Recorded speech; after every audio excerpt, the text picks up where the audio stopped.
জীবন মানে কিছুটা হাসি, কিছুটা কান্না, আর বাকিটা অভিনয়। সব না পেয়েও যতটা পেয়েছি ততটুকুই বা কজন পায়। এই চিন্তাধারা যাদের মধ্যে থাকে কষ্টের পৃথিবীতে, তারাই প্রকৃত সুখী। যখন কারো প্রতি ভালোবাসা বেশি হয়ে যায়, তখন সে ভালোবাসা সুখের চেয়ে দুঃখ বেশি দেয়। কাউকে কষ্ট দিলে তোমাকেও কষ্ট পেতে হবে, সেটা আজ হোক অথবা কাল। বিশ্বাসটা রক্ষা করতে শিখুন, কারণ একবার কারো ওপর বিশ্বাস ভেঙে গেলে সত্যি কথাগুলো মিথ্যা বলে মনে হয়।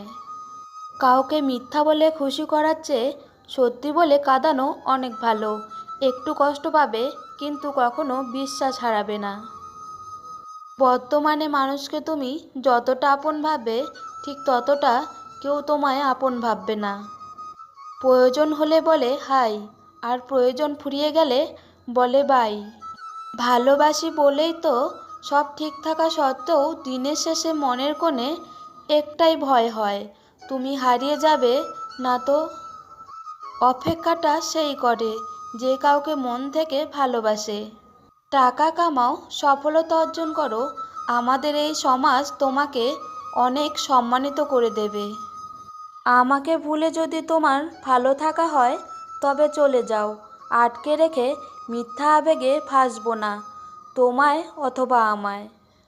কারো গোছালো জীবনকে অগোছালো করে দিও না, কারণ একটা সময় নিজের জীবনকে গোছালো করতে অনেক সময় ব্যয় করে। একটা কালো মেয়ে আর একটা পকেট খালি ছেলেই বোঝে বাস্তবতা কী জিনিস। পকেট খালি দেখেও বেকার ছেলেটার পাশে যেই মেয়েটা থাকে, সাফল্যের পর সেই মেয়েটাই একমাত্র স্ত্রী হওয়ার যোগ্যতা রাখে। তুমি তাকেই ভালোবাসো যে হাজার সমস্যার মাঝেও তোমার হাতটা শক্ত করে ধরে রাখে। টেনশন আর মানুষের চাপে তারাই বেশি থাকে যারা নিজের চেয়ে অন্যের কথা বেশি ভাবে।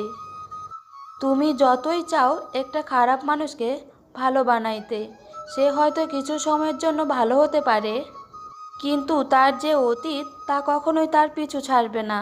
তার ভুলগুলো কখনোই তাকে ক্ষমা করবে না। যে মেয়ের স্বামী ভালো, সে মেয়েটা গরিব হলেও কিন্তু সুখী। কেউই কখনো পারফেক্ট হয় না, তাই আন্ডারস্ট্যান্ডিংটাই সবচেয়ে বেশি গুরুত্বপূর্ণ। কথা বলা ছেড়ে দিয়েছি, কারণ ভালো থাকতে হবে। সকালে ঘুম ছাড়ে না, রাতে ঘুম আসে না। কি অদ্ভুত, তাই না? অতীতের কথা জানিয়ে কি হবে? জানি তো ভয়াবহ অতীত। জানার পর সবাই শুধু সুযোগের ব্যবহারই করে যাবে। আপনি চাইলেও আর আগে জায়গায় যেতে পারবেন না। ভালোবাসা পাওয়ার চাইতে ভালোবাসা দেওয়াতেই বেশি আনন্দ। যাকে সত্যিকারে ভালোবাসা যায়, সে অতি অপমান করলেও, আঘাত করলেও, হাজার ব্যথা দিলেও তাকে ভোলা যায় না। কারণ ভালোবাসায় অভিমান, কষ্ট, রাগ সবই থাকবে। ভালোবাসায় সবচেয়ে বেশি ইম্পর্টেন্ট একে অপরকে বোঝা আর বুঝতে পারাটা। সেই সব সম্পর্কগুলো খুব সুন্দর, যেখানে একে অপরকে মনের কথা খুলে বলে।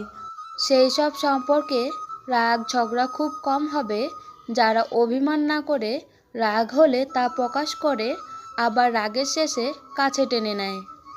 এই পৃথিবীতে সবচেয়ে বেশি অসহায় সে, যে নিজের রাগ, অভিমান, কষ্ট কাউকে দেখাতে পারে না, চিৎকার করে কাঁদতে পারে না। কিন্তু তারা অভিমান করে, দিনের পর দিন কষ্ট সহ করে না। কাউকে বিশ্বাস করার আগে ভেবে নেওয়া উচিত সে বিশ্বাসের যোগ্য কিনা। ভালোবাসা এমন একটা সম্পর্ক, গড়ে তুলতে দুজনের প্রয়োজন হয়, কিন্তু ভাঙতে একজনই যথেষ্ট। একমাত্র সময়ই পারে মানুষকে চিনিয়ে দিতে কে কেমন।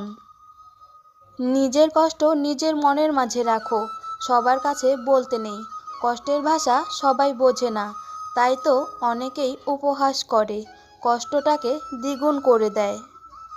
কথাগুলো যদি মন থেকে ভালো লেগে থাকে, তাহলে প্লিজ আমার চ্যানেলটি সাবস্ক্রাইব করে ভিডিওটি লাইক করে দিবেন।